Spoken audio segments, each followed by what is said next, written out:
Okay, guys, we're on lesson 2.3 and we're going to start talking about end behavior. So in the last lesson, we talked about what domain and range was. Remember, domain is the behavior of the graph as we go from left to right, and the range is all the possible values from lowest to highest. So when we're describing end behavior, we're describing just that if we were to look at the graph until it goes into infinity, what's going to happen?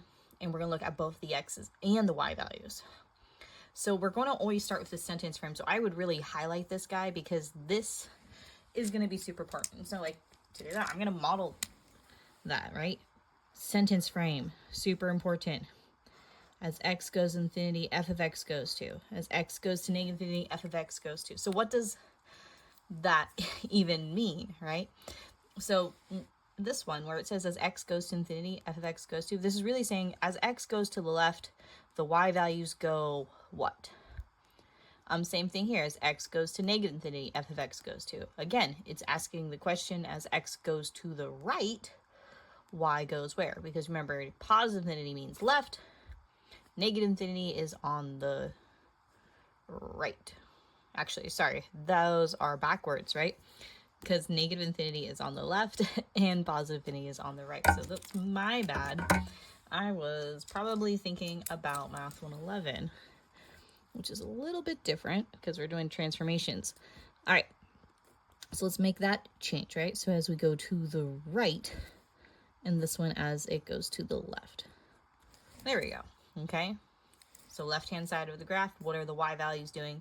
Right-hand side of the graph, what are the y values doing?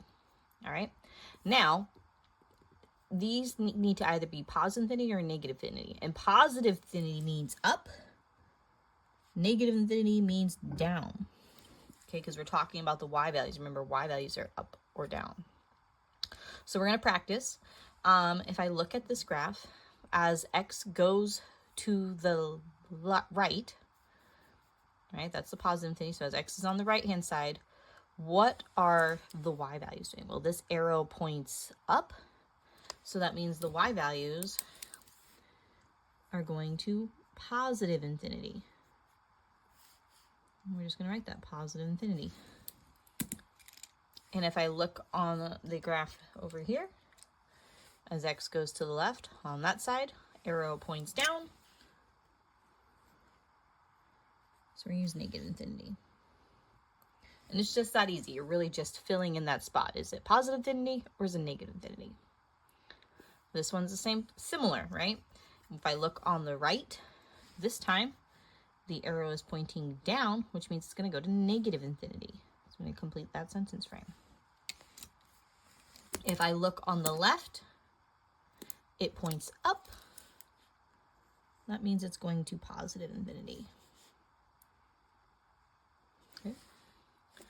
On this one, on the the right-hand side, it is pointing down. So that means as x goes to positive infinity, f of x is going to go to negative infinity. And on this one, if I look on the right-hand side, arrow's pointing down. That means as x goes to negative infinity, f of x is also going to negative infinity.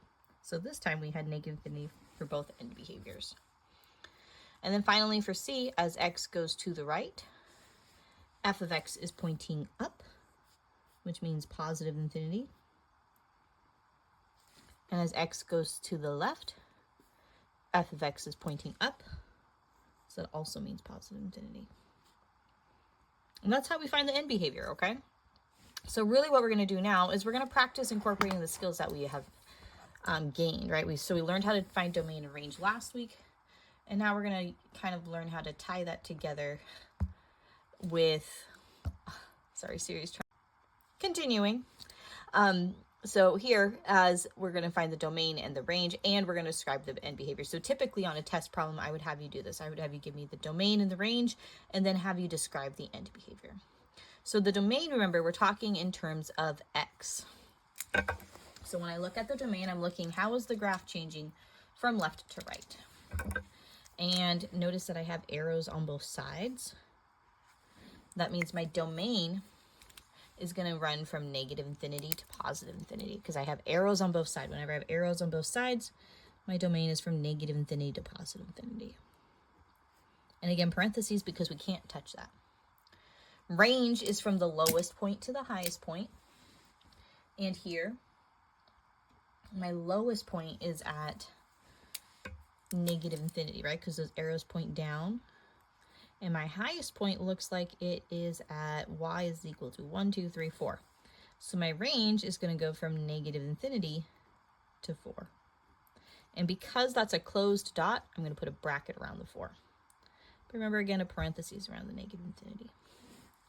Now the end behavior, this is where I'm going to write my sentence frame. So my sentence frame is as x goes to infinity, f of x goes to what? So if I look on the right-hand side of the graph, as x goes to positive infinity, f of x is pointing down, which means it's going to go to negative infinity. If I look on the other side, as x goes to negative infinity, f of x is going to what? Again, look on the right side of the graph, x is going to negative infinity. Okay, so what's confusing is for the domain, this means negative infinity to positive infinity, right? But for end behavior, it just means negative infinity. Because remember, end behavior is in terms of range. Domain is from left to right. Range is from low to high. So let's do the next one. We're talking about domain and range. So my domain, arrows again on both sides, which means that my range is just from negative infinity to positive infinity. Got a left and a right. Same thing as last time. Remember, you could also just write this as all real numbers. That's always an option too. And then finally, lowest to highest, I have arrows again. So negative infinity to positive infinity.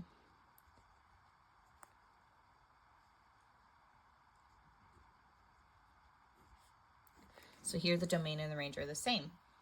Now in the end behavior, we're kind of assigning where is that negative infinity, where's that positive infinity. So on the right, my arrow is pointing down, which means my end behavior is going to go to negative infinity. So we have to write that sentence frame as x goes to infinity. F of x is going to what? Well, f of x is going to negative infinity because when I look on the right-hand side of the graph, my arrow is pointing down. And then finally, last sentence frame, as x goes to, sorry, this was positive infinity, but as x goes to negative infinity, f of x is going up. So it means x is going to go to positive infinity. So as x goes to negative infinity, f of x goes to what? Again, looking on that left side, it's pointing up, positive infinity, which means we can use a different color. All right, so now I just challenge you to answer the summary. Our session question was, how does end behavior relate to a function? Hopefully you can start to see a connection, right? It kind of might tie to the range.